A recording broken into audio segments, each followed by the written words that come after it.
For NFL wide receiver Derek Mason. You are hands down my favorite radio personality of all time. On 102.5 and 106.3 The Game and the Game Nashville app. With no further ado,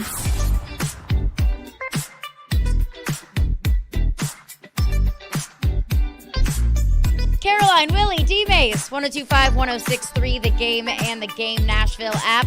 We are live from the Hiller Plumbing, Heating, Cooling, and Electrical Game Studios, and we are streaming live on Twitch, Twitter, YouTube, and Facebook Live every single day.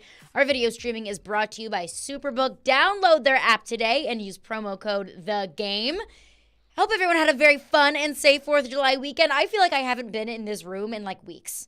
Yeah, 2 extra days off, and all of a sudden I forgot how to get to the station. But Willy D, how we doing? I am doing well. Can I get a quick shout out for the Nashville Symphony last night? We had some serious rain. Now, of course, I live on the east side. You're over that way as well, over in Germantown. So I don't know if you can hear the fireworks from your place. Oh, very well. I know I can hear them from my place. But very, very well. We know they were a little later last night because of all the thunderstorms and the lightning. I mean, it was not an easy night, I'm sure, for that crew to wait. But, man, it was worth the wait. Like, it's 10:30 at night, and they're rocking and rolling. I was watching it on TV, but I could hear all the fireworks going. So, big thumbs up. And to those that went down there, I know that was probably not the easiest night to wait and see what was going on with the showers and stuff, but worth the wait, for sure. I got the double duty living in Germantown. I got the sounds firework display, and after that was over, I thought that was the downtown display because I just stayed home last night. I hung out, watched the fireworks on TV. So once that was over, then the downtown fireworks started going, and I was like, when in the world am I going to get to sleep? But shout out to everybody that was down there because I caught some of it on the live stream, and it was packed downtown, so it looked like a blast. It's never the most fun night for my dogs, but no, they're okay. They'll be okay. They lived through it. D-Mase is here. They always look at us going, are you not hearing this? Like, this is driving me crazy. Are you not panicking? Yeah. Should I panic because I'm panicking? They're still trying to figure out what is it with this fireworks stuff every year. Why do they do this? When are they doing that? Nobody wants to see this. It's driving me nuts. D-Mase, how we doing? Hey, I'm doing well. Enjoyed the 4 days off. Man, that 4 days seemed like 2 weeks for a second there. Almost forgot I had a job the other day. I'm like, man. I'm like, what day is it? But no, enjoyed the 4th with the kids and their mom. I cooked. They cooked. And then my daughter and I watched this documentary on James Cameron, the director. Oh, the Avatar? Yeah. Titanic? Yeah, but he was, the documentary was about him taking his small sub to the bottom of the ocean when he started doing Titanic. That's when he first. A very timely topic. Yeah, but he first fell in love with one of the first time he fell in love was it became more than just directing with him. He became, a guy that wanted to explore the bottom of the ocean.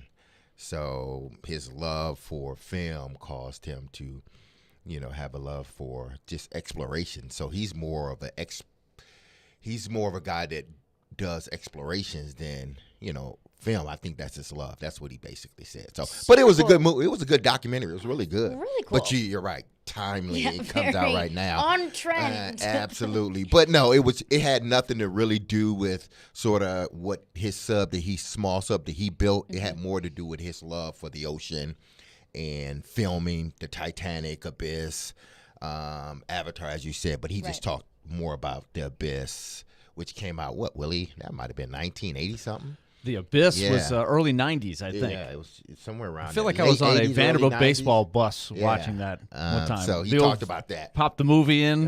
We're going to Oxford. We're going to Tuscaloosa. We need to watch because it's a long movie. VHS. Kill some time. Yeah, exactly. There was always a guy in charge of, who's got the movies? Who's got the movies? When you got to bring like a full backpack full of movies. Yeah, somebody had to take that, and then, you got to make sure that you're recording it, it's a good quality, and then, of course, you got to take the heat. What is this movie? It's terrible. You better run it by Some everybody. good movies. Yeah, I know. It's hard to please everybody. Well, good. I'm glad that everybody had a good 4th of July weekend. A crazy weekend on the news front. I want to get into that, which also not a great weekend for me to be out on the lake with absolutely zero service. So that was fun coming back into service, being like, what, the Predators did what? But before we get into all of that, today's a very special day on the program, because it is Nick Frazier's official first day as producer of the Caroline, Willy, and D-Mase program. Hello. We love Nick Keyser.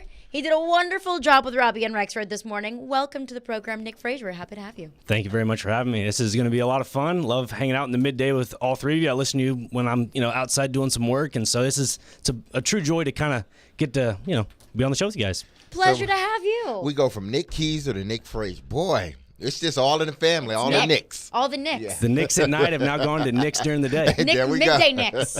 So Nick Keyser was reporter Nick, and he then became staff member Nick. Yes. So we will come up with a nickname for you. But No, we'll just let it happen organically. Yeah, the listeners got to do it. Right. Because, I don't even know if the listener, the one person that called in, even realized that he gave Nick Keyser a name. He's staff member Nick from Absolutely. that day forward. So it right, will staff happen member. organically. You will become Nick of something or something of Nick. Yeah, I've had some nicknames in the past. I will not say them on the air. They're appropriate, but I just would rather not for them to, Rather get just- stuck along the way. Yeah, rather not have to relive those. Exactly. Happy to have you on the program, Nick Frazier. He's a wonderful addition to the program.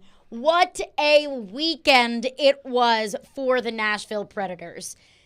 Barry Trotz said he wasn't going to be very active in free agency, and then turned around, actually, just kidding, signed Ryan O'Reilly to a 4-year deal worth $18 million, Luke Shen to a 3-year deal, $8.25 million, and also Gustav Nyquist, who will join us in just over 5 minutes. We'll get his thoughts on his new landing spot in the Nashville Predators. 3 veterans. 3 guys that are probably nearing the ends of their careers, all signed to the Nashville Predators over the weekend. I'll open it up, just initial thoughts, initial takeaways to the moves that Barry Trotz made over the 4th of July weekend. Well, I think we talked about it pretty extensively, and once again, I go back to Barry Trotz. He has been open. He has done a lot of talking publicly about his vision for what he wants. And I do think this falls into line. And I think it's important to look closely at these moves because on one hand, from afar, you could say, well, they just moved out a couple of veterans and they brought in a couple of veterans. So what did they really do? But I think he was very careful on the type of person he went after. We talked about once they made the move to buy out Matt Duchene, that what to look for was guys that he really felt had high character and would be tremendous influences on the young players, and also playing at a position that doesn't block the young players they want to now take those bigger roles that we saw a glimpse of last year. Can they take the next step? I think these guys all fit what Barry Trotz believes will be an environment. They'll create an environment to help grow the key to the team in the future, and that is the young players that made a nice splash last year and the other ones that we haven't seen yet that will be coming on to the roster in the next year or two. Yeah, if you're just looking at it for face value and you listen to what Trotz says, it doesn't kind of go with what he said. You want to get faster, score more points, this and that. Well, these 3 signings really doesn't fit sort of that mold, but what it does fit, and Willie alluded to it, it's the culture that he's bringing. Sometimes you have to sort of move away from older guys and bring in new older guys that sort of fit what you want to do, that doesn't have any remnants of the last coaching staff or the last regime, whoever. You want to bring in sort of guys that you have pinpointed that sort of gets a fresh start in a new situation. So does it necessarily fit with the type of hockey, fast-paced hockey he wants to play? Probably not. And not to say that these guys are slow or anything. I'm not saying that. But if you're looking at it, and like Willie said, you just shipped out 2 guys that were veteran guys, and you brought in 3 guys that are veteran guys that are around the same age. I don't think it has a lot to do with the style of play. I think it has more to do with the character and what they bring to the team from from a veteran standpoint than anything. And he did say, look, I want to sell to these guys that you're coming here to win. You're not coming here just to kind of play out the string. We want you to come here and be part of building a winner. So Barry Trotz said he had about a 35-minute press conference the night after, or the night that he signed these guys during the day. And I'm curious what Gus Nyquist has to say about the whole process of, how they pitched to him. We want you here in Nashville. But he said, I wanted to shake it up. I want to change the culture. This is what Barry Trotz said. I want to make some things uncomfortable because we want to build something new, and we want to build it up. And then the question was asked, well, how did you kind of sell it to these guys? Because you said you probably have to take a step back. He said, I said I might have to take a step back. So it's kind of like, hey, if things fall right, they feel like they could still be a very good team. And if you look around the league, there's a lot of teams that you kind of look at and you say, all right, if it goes right, it looks like a pretty good team. Then you look and say, well, they're up against the cap. They got issues. Like every team, other than a few at the very, very top, have some issues. It's a lot like the NFL, right? It's very tough to predict sometimes in the NHL when you have a hard salary cap. So I see the Predators in a sea of teams, probably 6 to 8, that, hey, they have a really good year. You got UC Saros. You get a bounce back from Philip Forsberg. The young guys come on. You could have a really good year, maybe sneak into the playoffs. And if not, at worst, what you're doing is seeing what you've got in these young guys. Well, it was telling, the quote, what was the quote? You come here to win, not to retire. Yeah, not to retire. I think so many people, and I think we need to get away from it too. And Barry is the first guy that I've heard say this. Listen, Nashville is a great place, but don't come here because you want to retire and live. Come here because you want to win. If you don't want to win, don't come here. You can retire and move here. But if we're bringing you here, it's to win. Living is second. You can do all that stuff later. But if I'm signing you to a contract 2, 3, 4, 5 years, it's to win, not to be here in Nashville because it's a quote-unquote hip city and new city to be in and great city to be in. No, you're coming here to win. If you're not coming here to win, I don't want you. And he's right. And I think it is very clear. It has been clear ever since Barry Trotz took over, and it continues to be very clear, at least to me, that Barry Trotz has a vision.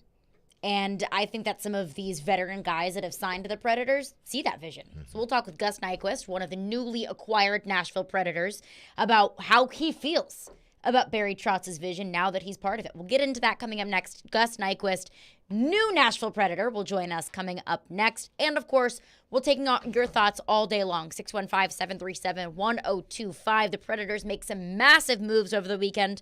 What do you think about it? Caroline.